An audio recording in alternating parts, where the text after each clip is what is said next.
그는 세상 기준으로 보면 실패한 사람이 아니었다. 오히려 성공한 사람에 가까웠다.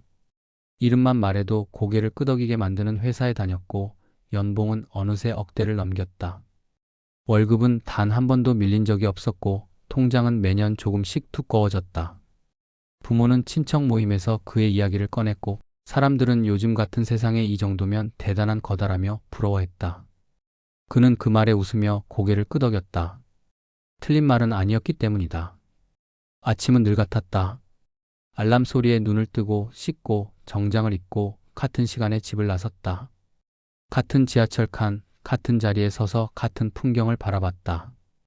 회사에 도착하면 회의가 있었고 숫자가 오갔고 책임이 오갔다. 점심시간에는 후배들의 고민을 들어주며 선배 흉내를 냈고 퇴근 후에는 술자리에서 웃었다. 겉으로 보기엔 아무 문제 없는 하루였다. 그는 그 삶을 안정적이라고 불렀다. 문제는 밤이었다. 집에 돌아오면 불을 켜지 않은 채 소파에 앉아있는 날이 잦아졌다. 텔레비전을 켜놓았지만 화면은 보지 않았다. 소리만 흘러나왔다. 그 소리가 없으면 집안이 너무 조용해졌기 때문이다. 조용해지면 생각이 들려왔다. 그는 왜 이렇게 지쳐있는지, 무엇이 부족한지 설명할 수 없었다. 괴로운 사건은 없었다. 큰 불행도 없었다. 그래서 더 괴로웠다. 울 이유도 도망칠 이유도 없었기 때문이다. 다만 내일도 오늘과 같을 거라는 생각이 숨을 막히게 했다. 지금의 이 생활이 앞으로도 계속 이어질 거라는 상상만으로 가슴이 답답해졌다.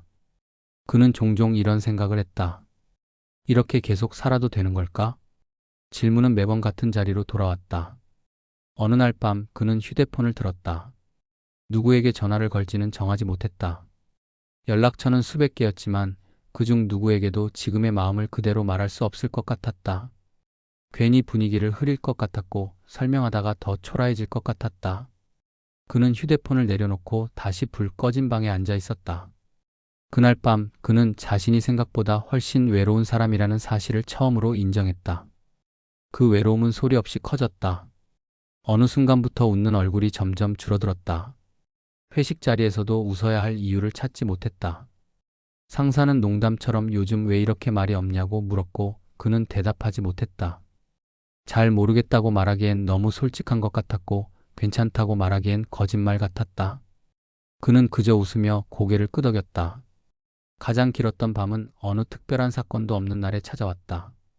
그는 불을 끄고 바닥에 앉아 있었다. 이유는 없었다.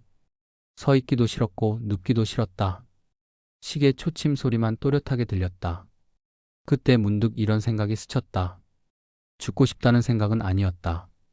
다만 이렇게 살아야 할 이유를 잘 모르겠다는 생각이었다. 그 생각이 오히려 더 무섭다는 걸 그는 그때는 몰랐다. 다음날 아침 알람이 울렸다. 그는 알람을 끄고도 일어나지 않았다. 출근 준비를 하지 않았고 회사에 연락도 하지 않았다. 휴대폰이 울렸지만 받지 않았다. 그날 하루 그는 어떤 역할도 아닌 사람으로 가만히 있었다. 직원도 아니고 아들도 아니고 누군가의 기대도 아닌 상태였다. 오후가 되어서야 그는 집을 나섰다. 목적지는 없었다. 발길 닿는 대로 걷다 보니 도시의 끝자락에 다다랐고 어느새 산길 앞에 서 있었다. 특별한 이유는 없었다. 그냥 더 걷고 싶었다. 산길을 따라 올라가다 보니 작은 절이 하나 나타났다. 관광객도 없고 사람 소리도 없었다. 마당에서는 한 노스님이 낙엽을 쓸고 있었다. 빗자루가 돌바닥을 스치는 소리가 유난히 또렷하게 들렸다. 스님은 그를 잠시 바라보더니 조용히 말했다. 얼굴은 잘 사는 사람인데 마음은 길을 잃었네. 그 말에 그는 아무 대답도 하지 못했다. 부정할 수 없었기 때문이다. 누군가가 처음으로 그의 마음을 정확히 불러준 순간이었다. 그날 그는 절에 오래 머물렀다. 아무 말도 하지 않고 아무것도 하지 않은 채 앉아 있었다. 신기하게도 그 시간만큼은 숨이 조금 편해졌다. 그날 이후 그는 종종 그 절을 찾았다. 회사에 다니면서도 주말이면 산에 올랐다. 말없이 앉아있는 시간이 늘어났다. 마음은 쉽게 바뀌지 않았지만 적어도 멈춰도 된다는 생각이 들었다. 계속 달리지 않아도 된다는 생각만으로도 숨이 트였다. 출가를 결심했을 때 주변 사람들은 이해하지 못했다. 왜 잘 다니던 회사를 그만두느냐고, 왜 모든 걸 버리느냐고 물었다. 부모는 걱정했고 친구들은 말렸다. 그는 길게 설명하지 않았다. 설명해도 이해되지 않을 거라는 걸 알았기 때문이다. 그가 버린 것은 돈이 아니라 스스로를 속이며 살던 시간이었다. 절에서의 삶은 결코 편하지 않았다. 새벽은 생각보다 빨랐고 몸은 쉽게 지쳤다. 명상 중에도 세속의 생각이 올라왔다. 숫자, 얼굴, 경쟁, 과거의 선택들이 떠올랐다. 그럴 때마다 그는 다시 숨을 고르고 다시 앉았다. 하루하루가 수행이었다. 그는 여전히 완벽하지 않다. 흔들리고 가끔은 이전의 삶을 떠올린다. 하지만 분명한 것이 하나 있다. 돈은 많았지만 마음은 늘 가난했던 시절보다 가진 것은 적어도 마음의 방향을 아는 지금이 더 사람답다는 것. 하루를 온전히 살고 있다는 느낌은 그 어떤 숫자보다도 분명했다. 그가 산으로 들어간 이유는 거창하지 않았다. 세상을 버리기 위해서도 특별해지기 위해서도 아니었다.